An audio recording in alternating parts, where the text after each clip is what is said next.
ગુજરાત ન્યૂઝમાં આપનું સ્વાગત છે। જમિયત લીગલ સેલ વડોદરા દ્વારા લીગલ અવેરનેસ ઓફ યુસીસી સેમિનારનું આયોજન કરવામાં આવ્યું। ગુજરાત સરકાર દ્વારા રાજ્યમાં સમાન નાગરિકો દ્વારા યુસીસી લાગુ કરવા માટે નિવૃત્ત જસ્ટિસ રંजना દેસાઈના નેતૃત્વમાં અને કમિટીની રચના કરી છે। આ કમિટીને ગુજરાતમાં યુસીસી લાગુ કરવા અંગે સમાજના તમામ વર્ગો અને સંસ્થાઓ પાસેથી પોતાના અભિપ્રાયો પણ મંગાવ્યા છે। તેને લઈ વડોદરા શહેરના કારેલીબાગ બહુચરાજી તાતગરા પાસે જમિયત લીગલ સેલ વડોદરા દ્વારા લીગલ અવેરનેસ ઓફ યુસીસી સેમિનારનું આયોજન કરવામાં આવ્યું હતું, જેમાં મોટી સંખ્યામાં સિનિયર એડવોકેટ, ધાર્મિક ગુરુઓ અને સામાજિક આગેવાનો ખાસ ઉપસ્થિત રહ્યા હતા। કાર્યક્રમના અધ્યક્ષ સ્થાને સિનિયર એડવોકેટ મેઇનરી યુનુસ ખાન પઠાણ, રણજીતસિંહ ચૌહાણ, સાદિક પટેલ, મુફ્તી આરિફ સાહબ, મુફ્તી ઇમરાન સાહબ, મુફ્તી ખલીફ સાહબ સહિત અનેક વકીલો, સાહેબો અને ઉલમાએ ફિરાક ઉપસ્થિત રહ્યા હોવાનું એડવોકેટ મોઇન શ્યામવાલા દ્વારા જણાવાયું હતું। રિપોર્ટર આરિફ સૈયદ સાથે ઇબ્રાહિમ તરડીવાલા। કારણ કે આ જે શરીયતના કાનૂન છે એ કાનૂન ઇક્વિટીના ધોરણે છે। જેમ કે મુફ્તી સાહેબે કહ્યું અને સમજાવ્યું આપણને કે કેમ છોકરીને એક હિસ્સો અને છોકરાને બે હિસ્સા આપવામાં આવે છે। એ જ રીતે વિલનો પ્રશ્ન આવે તો વારસાઈનો પ્રશ્ન આવે ત્યારે આ લોકોનો કોમન સિવિલ કોડ અદ્વૈત મિલકતનું વારસાઈ કરવા માટેની છૂટ આપે। તો એનો અર્થ એવો થાય કે માણસ ગુજરી વીર કોઈ પણ માણસ ગમે તેના નામ પર કરી શકે છે। તો મુસ્લિમ ગુજરી જાય ત્યાર પછી એના જે વારસો રહે એ વારસોનો હક માર્યો જાય। ढले हुए हो तो तुम्हें पैसे में तकलीफ पड़ेगी, लेकिन अल्हम्दुलिल्लाह अल्हम्दुलिल्लाह हमारे तमाम वकीलों ने ये साबित कर दिया कि इन्नल्लाह यरज़ुक़ु मन यशाअ बिग़ैरि हिसाब। अल्लाह जिसे चाहता है उसे बेहिसाब रिज़्क़ अता फरमाते हैं और मालिक रिज़्क़ का अल्लाह है। आज ये लोगों ने साबित कर दिया अल्हम्दुलिल्लाह। तो ये आप लोगों की हाज़िरी हमारे लिए बहुत ही हौसला अफज़ा है, बहुत हिम्मत अफज़ा है कि आप लोग मैदान में आए जो कॉन्स्टिट्यूशन के जानकार हो। इससे हमारी कौम का हौसला बढ़ेगा, हमारे बच्चों का हौसला बढ़ेगा। एक महीने से बच्चे धक्का धुक्की कर रहे हैं, महल्ले में जा रहे हैं। कल भी हमारे 450 बच्चों ने पूरी टीम बनाकर 260 महलों में जाने का पूरा तैयार कर लिया है। और कल हर मस्जिद के अंदर इमाम साहब खुतबे में रुक जाएंगे और 5 से 10 मिनट खुतबे से पहले कोई भी सब में कोई भी आदमी जो है इस मैसेज से बाकी नहीं रहेगा। हमारी कोशिश होगी, मदद अल्लाह की होगी। प्रॉपर्टी आप कोई को वसीयत नहीं कर सकते। यूसीसी के कानून के तहत आप पूरी मिलकत अपनी वसीयत कर दो। अगर कोई मुसलमान अपनी पूरी फरमाए वलन तजीद लिसुन्नतिल्लाहि तब्दीला।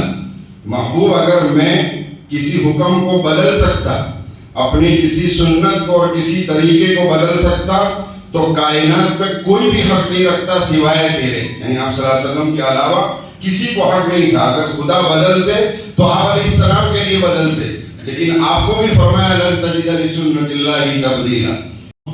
मुस्लिम औरतों को उनका हक दिलाया, तो हमारी ये लड़ाई का फेस हमारी खवातीन भी होनी चाहिए। तो खवातीन अभी आज तो नहीं है क्योंकि मस्जिद में है, तो कहीं ना कहीं हमारी जो खवातीन एडवोकेट हैं उनको भी इस ताल्लुक से उनका ग्रुप बनाया जाए, वो सामने आके वो बात करें तो वो ज़्यादा मीनिंगफुल और जो मीडिया में हमें जो लड़ाई लड़नी है वो ज़्यादा इफेक्टिव हो। दूसरी बात हमारे मस्जिद के मामले में तो इस वजह से पहले वो आया, फिर 370 आया, तलाक ट्रिपल तलाक आई, अब वक़्फ़ आया और यूएससी से फिर हमारा वोटिंग राइट का भी प्रश्न खड़ा होगा भविष्य में अगर जो हम नहीं जाने तो ये सभी बातों को मद्देनजर रखते हुए हम सबको खूब जागृत होने की जरूरत है। हम लड़ना नहीं चाहते, परंतु लेकिन हम कॉन्स्टिट्यूशन की मर्यादा में रह के हमारा विरोध तो जता सकते हैं और विरोध जताने के लिए भी हिम्मत की जरूरत है।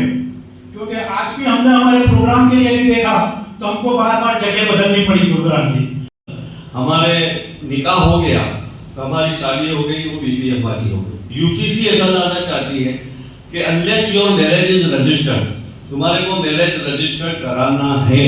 अगर तुम्हारा मैरिज रजिस्टर्ड नहीं हुआ तो वो तुम्हारी बीवी शरीयत से तुम्हारी बीवी है, लेकिन यूसीसी के कानून के तहत वो तुम्हारी बीवी नहीं रहेगी। और उसके जरिए अगर पैदा हुई आपकी औलाद भी नौजुबिल्ला वो नाजायज औलाद गिराएगी, ये यूसीसी की बहुत बड़ी एक वो चीज़ है।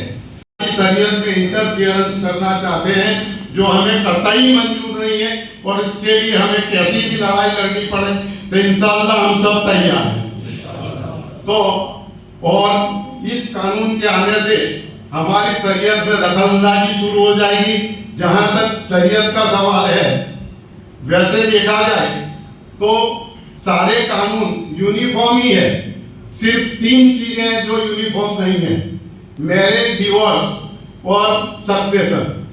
એમનો જે મનસૂબો છે એ બહાર આવે એવો આપણે વિરોધ નથી કરવો, પણ આપણે એક વિરોધ ખૂબ સાહજિક રીતે ખૂબ સમજદારી સાથે કરવો પડશે, કારણ કે આ લોકો દરેક વસ્તુ મુદ્દા એવા આવે છે કે આપણે કરવા જઈએ છીએ વિરોધ અને લાભ એ લોકોને થાય છે.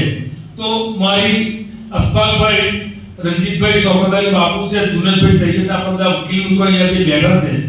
મારું એક એવું આહવાન છે કે રીફાઈ સાહેબ, વિનોદખાનભાઈ છે, ફિરોઝખાનભાઈ છે, તો આપણે બધા ભેગા થઈને બેલેન્સ ડ્રેસમાં તમે કોઈ 1-2 દિવસ કાં તો શુક્રવાર આવતીકાલે તો નહીં તો સોમવારે બિલકુલ કોર્ટમાંથી આપણે બેલેન્સ ડ્રેસમાં આખું ડેલિગેશન બનાવીને કલેક્ટરને આવેદનપત્ર આપવા છીએ.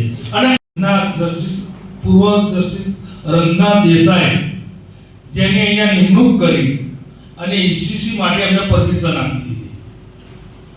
યુસીસી દાખલ એટલે કે સમાન નાગરિક સંહિતા ધારો એ દાખલ કરતા પહેલા સમાજના ખાલી મુસ્લિમ એટલે માઇનોરિટી જ નથી, બીજી એને પણ માઇનોરિટી છે, એ તમામના એ લોકોએ વ્યૂ લેવા જોઈએ અને એ વ્યૂ લઈને પછી એમને દાખલ કરવું કે નહીં એનો વિચાર કરવો જોઈએ.